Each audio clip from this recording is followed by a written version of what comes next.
नमस्ते दोस्तों, good evening. कैसे हैं आप सब? आई होप आप स्वस्थ हैं, मस्त हैं, खुश हैं। तो वैसे आप मेरे डांस के वीडियोस या जो भी मैं एंटरटेनमेंट वाली वीडियोस डाल रही हूँ आप वो देख रहे होंगे और आप मुझे सराह भी रहे हैं। आपके लाइक्स और कमेंट्स आते हैं, उसके लिए बहुत बहुत बहुत शुक्रिया। मेरे चैनल को सब्सक्राइब करने के लिए बहुत बहुत शुक्रिया।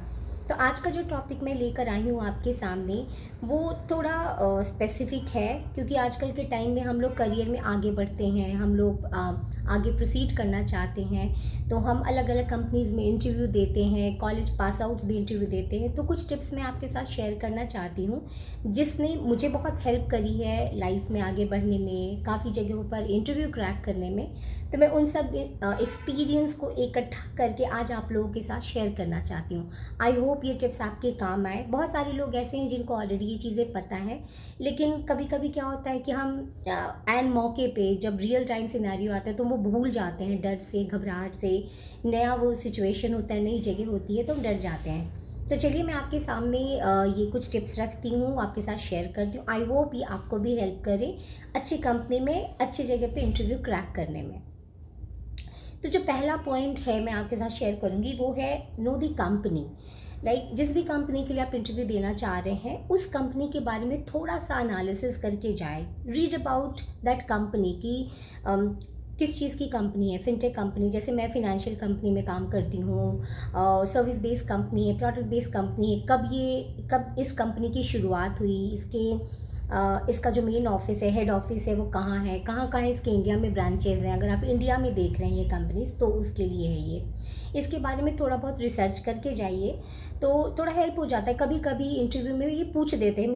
ओके, तो दूसरा पॉइंट ये है कि आप जिस भी जॉब के लिए जा रहे हैं उसके रोल को, उसके डिस्क्रिप्शन को, जो भी आपका जॉब डिस्क्रिप्शन होता है जब भी हम किसी जॉब के लिए अप्लाई करते हैं वो अच्छे से पढ़ के जाइए।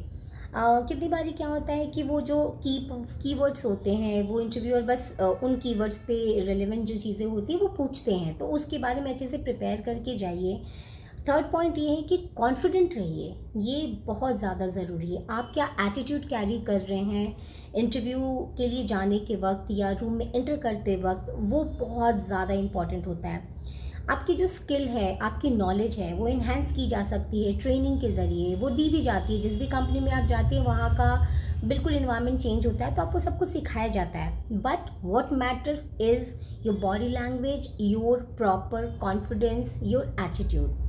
तो स्माइल के साथ जाइए, कॉन्फिडेंटली जाइए, ऑनेस्ट रहिए। मैं ये बोलूँगी ऑनेस्ट रहिए। जो नहीं आता है उसके लिए ऐसा करने की ज़रूरत नहीं है, उनको समझ आ जाता है। They are like habitual of taking interviews from multiple candidates in a day.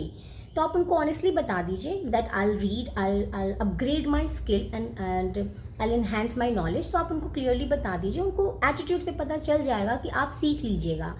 तो वो कॉन्फिडेंस रखिए। थोड़ा मुश्किल है क्योंकि हमारे मन में डर रहता है, हम चाहते हैं कि ये इंटरव्यू क्रैक कर ले कैसे भी करके, बट थोड़ी सी कोशिश कीजिए, हो जाएगा। नेक्स्ट पॉइंट है हमारा ड्रेस प्रोफेशनली। जी हाँ, प्रोफेशनल अटायर में होना बहुत बहुत ज़रूरी है। इससे आपको भी कॉन्फिडेंस रहता है कि आप इंटरव्यू देने जा रहे हो। तो एक बॉयज़ के लिए, गर्ल्स के लिए भी प्रोफेशनल अटायर बहुत बहुत ज़्यादा ज़रूरी है। पॉजिटिव रहना बहुत ज़्यादा ज़रूरी है, क्योंकि अगर आप पॉजिटिव नहीं रहोगे, अगर आपके मन में डर लगता रहेगा कि उफ क्या होने वाला है, क्या पूछने वाले हैं, तो आती हुई चीज़ें भी हम भूल जाते हैं। हमें वो भी समझ नहीं आता कि अब हमें इसका क्या आंसर देना है। तो पॉजिटिव रहना बहुत ज़्यादा ज़रूरी है। ये एटीट्यूड का ही पार्ट है एक्चुअली। इसका सबसेट कह सकते हैं हम। एटीट्यूड का जो एक सबसेट है जिसको हम पॉजिटिव बोल सकते हैं। अगेन थोड़ा सा मुश्किल है, बट एक स्माइल के साथ आप कैरी करें। आप ये सोच के जाओ नहीं हुआ तो क्या हुआ, बहुत सारी कंपनीज हैं, फिर से कोई अपॉर्चुनिटी मिल जाएगी आपको। तो एक पॉजिटिव एटीट्यूड ज़रूर कैरी करें। ओके, नेक्स्ट जो पॉइंट है हमारा एक्टिव लिसनिंग। आप जो भी इंटरव्यूअर आपसे पूछें, जो भी आपसे बोले, पहले आप उसको ध्यान से सुने, उसके बाद आंसर दें।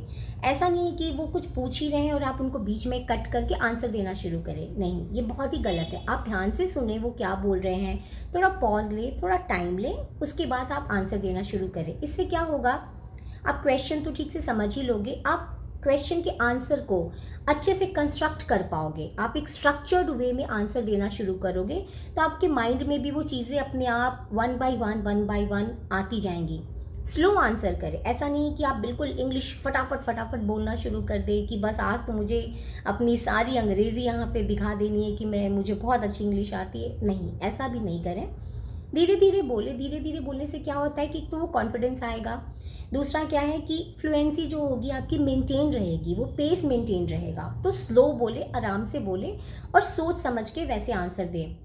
ज़रूरी नहीं कि हर टॉपिक के बारे में बिल्कुल इन डेप्थ नॉलेज हो आपको थोड़ा। इंटरव्यूअर्स जो होते हैं वो हर दिन इंटरव्यूज़ लेते हैं, तो उनको थोड़ा सा भी आप आंसर उस तरीके से दोगे तो उनको आइडिया लग जाएगा कि आपको कितनी नॉलेज है। तो आराम से आंसर करें, पेस के साथ धीरे धीरे आंसर करें। जब आपका इंटरव्यू एंड होता जाए तो क्वेश्चन, इंटरव्यूअर्स काफ़ी बारी मोस्टली एक्चुअली वो क्वेश्चन पूछते हैं, do you have any question for me. तो आप यहाँ पे नो ना बोले, एक बार क्वेश्चन, छोटा सा ही क्वेश्चन पूछे जिससे उनको पता चलेगा you have interest in this role.